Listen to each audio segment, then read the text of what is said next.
बहुत साल पहले की बात है। एक राजा था, उसकी 4 पत्नियां थी।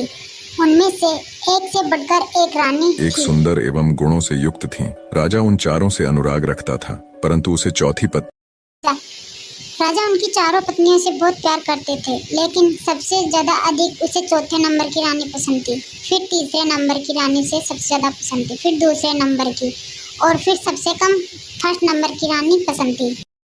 राजा को फर्स्ट नंबर की रानी इसलिए पसंद नहीं थी क्योंकि वह सबसे ज्यादा गुणवती होने के साथ साथ वह राजा के हर काम में उनकी सहायता करती थी, तो वह उन्हें अच्छा नहीं लगता था। एक समय की बात है कि राजा जंगल में घूमने के लिए गए हुए थे। अज्ञात कीट ने काट लिया और वह एक दुर्लभ बीमारी से ग्रसित हो गया। वैद्य एवं तांत्रिकों ने अपनी सारी विद्या का प्रयोग किया, परंतु उसकी अवस्था को सुधार नहीं पाए। अंततः उन्होंने यह कहा कि राजा की मृत्यु निकट है और अब वह कुछ ही दिनों के अतिथि हैं। राजा ने अपनी संपत्ति को रानियों में विभाजित करने का निर्णय किया क्योंकि उसके कोई पुत्र नहीं था। और राजा को पता चल गया था कि अब उसकी जिंदगी केवल 3 दिन इन की चारों के है। स्वभाव में अपनी काफी संपत्ति अंतर को था, बांटने के लेकिन बदले उनकी दोस्ती अपनी बेहद चारों गहरी पत्नियों थी। को जानने की कोशिश करी।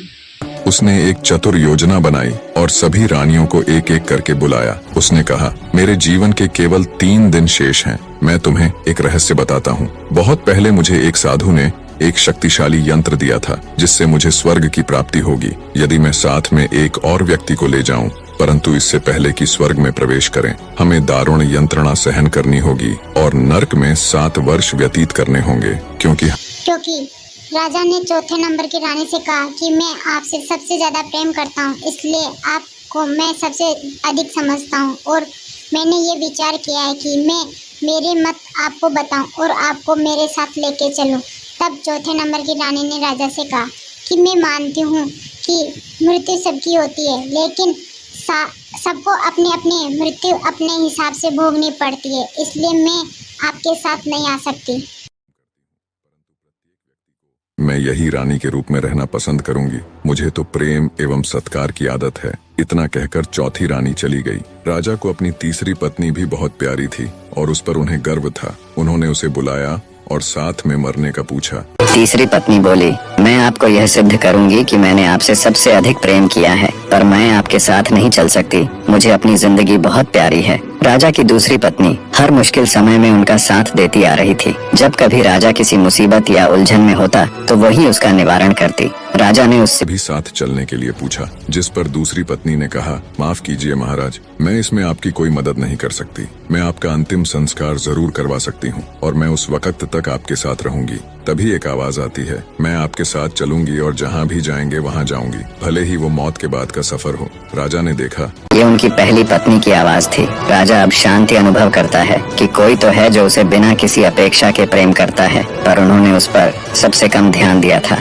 राजा को बहुत शर्मिंदगी महसूस हुई। उन्होंने कहा, जब तक मैं जीवित था तुम्हारा ध्यान रखना चाहिए था, तुम्हारी कद्र करनी चाहिए थी। उन्होंने पहली पत्नी से माफी मांगी। दोस्तों, वास्तव में यह कथा आपकी, हमारी और प्रत्येक मनुष्य की है। में नहीं चल सकते। अब सोचिए, चौथी रानी कौन होगी जो हमेशा हमारे साथ जाएगी, पर जिसको हम कभी महत्व नहीं देते।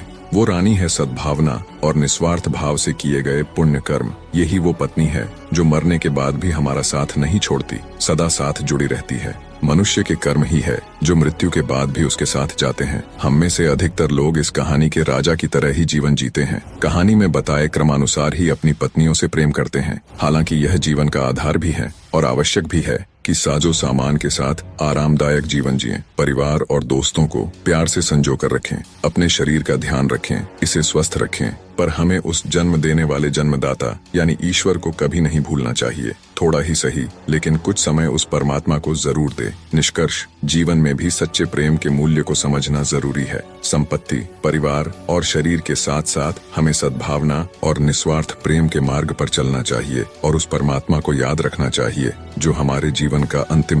अगर ये कहानी आप लोगों को अच्छी लगी हो तो सब्सक्राइब और लाइक जरूर करें। धन्यवाद।